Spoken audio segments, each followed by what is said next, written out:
Hi. Today we're closely examining the current situation in the ongoing conflict between China and Taiwan, while delving into its historical roots. It's a topic with profound implications for today's world. Let's get right into it. During World War II, Taiwan was captured by Japan, which was returned to China after the end of the war. In 1927, Chinese Civil War broke out, which lasted till 1949. It pitted the Nationalist Party, led by Chiang Kai-shek, against the Chinese Communist Party, led by Mao Zedong. It culminated in the CCP's victory in 1949. Chiang Kai-shek's KMT government retreated to Taiwan, where they maintained a separate political entity.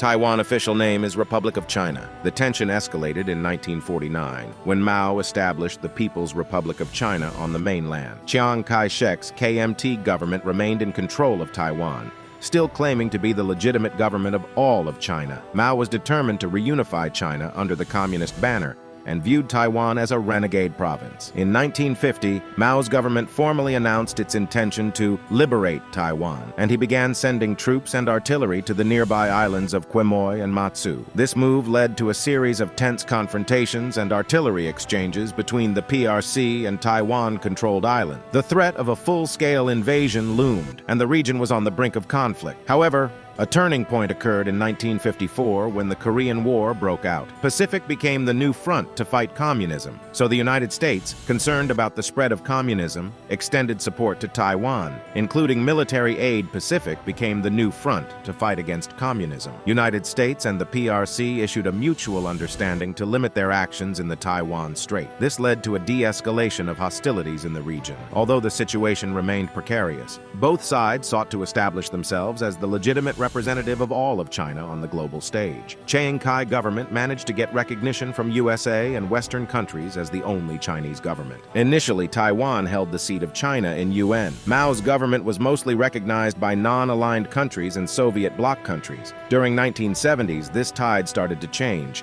As Mao's China's strategic importance started to rise during Cold War, USA started to maintain diplomatic relation with mainland China. Later on, USA and Western countries recognized Mao's government as the only China and Taiwan influence started to decrease. People's Republic of China got seat of China in 1971. Western countries still supported Taiwan, but not in the outspoken way as before.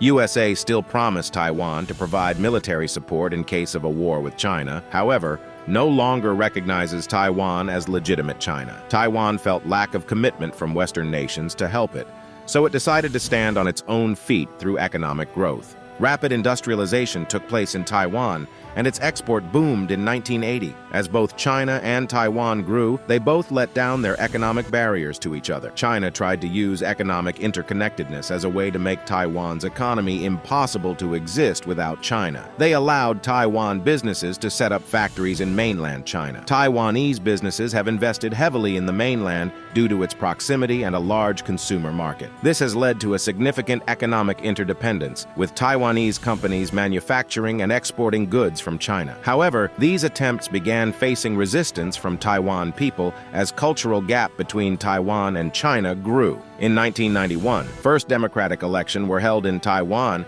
and Lee Teng-hui became the first Taiwanese-born president of the country. With democracy, the desire to have a separate identity from China also grew among Taiwanese people. The Chinese government was deeply concerned about Taiwan's moves towards full-fledged democracy and potential moves toward formal independence. In 1996, China conducted a series of missile tests and military exercises in the waters surrounding Taiwan. These missile tests were intended to send a clear message of China's opposition to Taiwan's democratic process and any moves toward independence. The United States played a critical role in mediating the crisis. The U.S. sent aircraft carriers to the region to deter China from taking any aggressive military action against Taiwan. This demonstrated U.S. commitment to Taiwan's security and stability in the region. Thus, Taiwan elections were held without any further problems. In 2005, China passed anti-secession law. The law explicitly authorizes the use of non-peaceful means by China to prevent Taiwan from declaring formal independence or taking actions that could lead to separation from the mainland. The law was partly prompted by concerns in Beijing about moves towards independence or separation by Taiwan. In 2014, Sunflower movement took place in Taiwan. The movement was triggered by the proposed cross-strait services trade agreement between Taiwan and China. This agreement aimed to open up various service sectors for trade and investment between the two entities. The movement was primarily led by Taiwanese students, many of whom were concerned that the CSSTA would lead to increased economic dependence on China and potentially compromise Taiwan's sovereignty. The Taiwanese government responded by agreeing to the protesters' demands, including a more thorough review process for cross-strait agreements and further public oversight. After Russia's invasion of Ukraine, China started to increase its military assertiveness in Taiwan Strait. This led to the speculation of a potential Chinese invasion of Taiwan. So, U.S. started to increase its military presence and aid to Taiwan. The conflict still hasn't turned into the war, but China is considering use of force as voluntary unification looks distant now. However, involvement of other powerful nations in this matter can make this conflict a global disaster. That's it for this video. I hope you liked it. Don't forget to like, share, and subscribe. There will be more informative videos like this in the future, so stay tuned.